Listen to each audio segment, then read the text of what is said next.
सुनो, एक जरूरी बात सुनो, क्योंकि मीडिया ने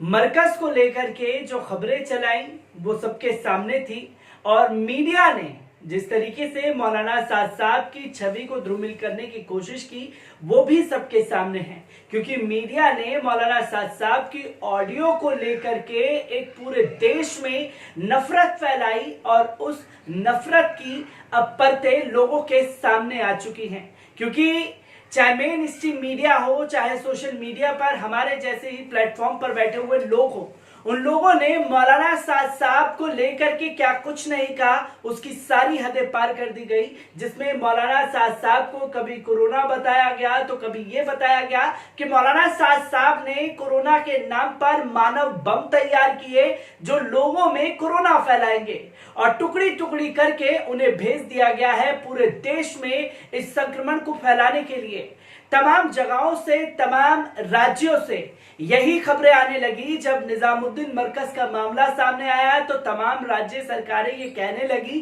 कि हमारे राज्य में ये बीमारी जो फैली वो जमात की वजह से फैली। अब पूरे देश में जमातियों के ऊपर बड़ी बड़ी कार्रवाई होते हुए नजर आई, जहां जमातियों को ढूंढ ढूंढ करके मस्जिदों से पकड़ा गया और जेल की सलाखों के पीछे डाला गया। जहां विदेशी जमातियों के पासपोर्ट जब्त कर लिए गए तो वहीं जो हिंदुस्तान में रह रहे जमाती हैं उन लोगों को क्वारंटीन सेंटर में रख दिया गया। क्वारंटीन सेंटर में इतने दिन तक रखा जा रहा है, उसकी समय सीमा पार कर दी गई है। इसके बारे में राज्य सरकारें कोई भी जवाब देने को तैयार नहीं है। तो वही मीडिया ने खेल खेला मौलाना साद साहब की ऑडियो को लेकर के, और मौलाना साद साहब की ऑडियो में जिस तरह से ये बताने की कोशिश मीडिया ने की कि मौलाना साद साहब देखिए किस तरीके से कह रहे हैं कि हम जो हैं सोशल डिस्टेंसिंग का पालन नहीं करेंगे, हम लोगों को अपना काम करना है और अपने काम को अंजाम देना है। यही वीडियो ऑडियो क्लिप के जरिए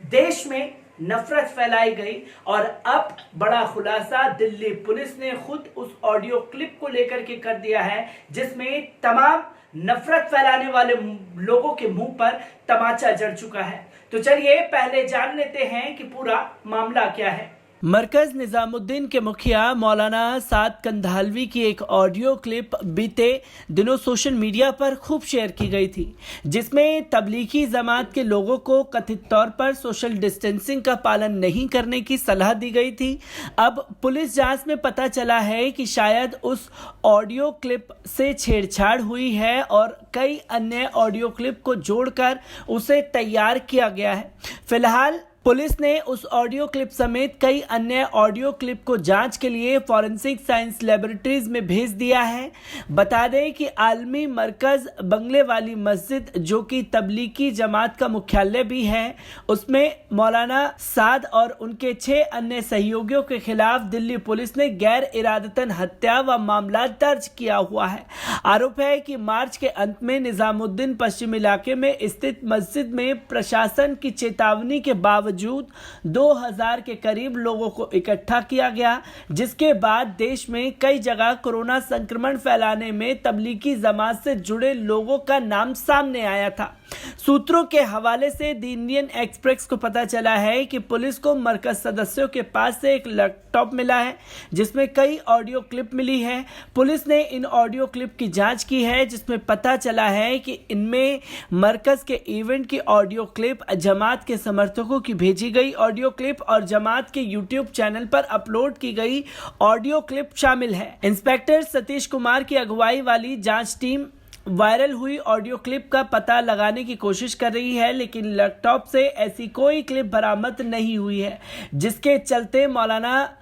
साद के खिलाफ एफआईआर दर्ज की गई है। जांच में पता चला है कि वायरल क्लिप में धर्म और पुलिस को लेकर जो बयान दिया गया है वो अलग अलग आयोजन में और किसी संदर्भ में दिया गया था, जिसे ऑडियो में जोड़ दिया गया है। जांच टीम ने नोटिस किया कि वायरल ऑडियो कई अन्य क्लिप को जोड़कर बनाई गई है। फिलहाल वायरल ऑडियो को जांच के लिए फॉरेंसिक लैब भेज दिया गया है। आपको बता दें कि हजरत निजामुद्दीन थाने के एसएचओ मुकेश वालिया की शिकायत के आधार पर एक मुकदमा दर्ज किया गया था, जिसमें कथित तौर पर मौलाना साद की एक ऑडियो क्लिप सोशल मीडिया पर सर्कुलेट होने की शिकायत की गई थी। उस ऑडियो क्लिप में मौलाना साद अपने समर्थकों अनुयायियों से कथित तौर पर लॉकडाउन के दौरान सोशल डिस्टेंसिंग का पालन नहीं करने और धार्मिक सम्मेलनों में शामिल होने की बात कर रहे हैं। तो दोस्तों, आपने देखा कि मौलाना साद साहब की ऑडियो को किस तरीके से इस्तेमाल किया गया मीडिया हाउसेस में, और मीडिया ने यह बताने की कोशिश की कि मौलाना साद साहब देश में कोरोना फैलाने के जिम्मेदार हैं। मीडिया ने खबर चलाई, रातों रात दिल्ली पुलिस एक्शन में आई और मौलाना साद साहब के ऊपर और 6 अधिकारियों के ऊपर एफआईआर दर्ज कर दी गई। और फिर तमाम तरह की बातें आने लगी मीडिया द्वारा कि मौलाना साद साहब को गिरफ्तार किया जाना चाहिए, मौलाना साद साहब देश के लिए खतरा है, मौलाना साद साहब जो हैं देश में मुसलमानों को भड़का करके अपनी एक राजनीति तय करना चाहते हैं। तमाम बातें मीडिया द्वारा हम लोगों के सामने रखी गई और एक ऑडियो क्लिप को लेकर के जिस तरीके से जमातियों के ऊपर, मौलाना साद साहब के ऊपर और मरकज के ऊपर सवाल उठाए गए, वो सवाल अब खुद कटघरे में आकर के मीडिया खड़ा हो चुका है। इस पर तमाम मरकज के अधिकारियों से बात करने की कोशिश करूंगा, पर ये जो खबर इस वक्त हम लोगों के पास में आई थी, इसे रखना आप लोगों के सामने जरूरी हो चुका था, क्योंकि जो ऑडियो क्लिप की सच्चाई लोगों के सामने आई है उसे मीडिया बताने से गुरेज करेगा। और आरएसएस के जो हमारे जैसे ही प्लेटफॉर्म पर बैठे हुए दलाल पत्रकार हैं, उनसे तो उम्मीद ही छोड़ दीजिए, क्योंकि वो सिर्फ दलाली करने के लिए, चंदा वसूलने के लिए, पेटीएम नंबर साइड में चलाने के लिए ही इस प्लेटफॉर्म पर मुसलमानों को बदनाम करने के लिए भेजे गए हैं।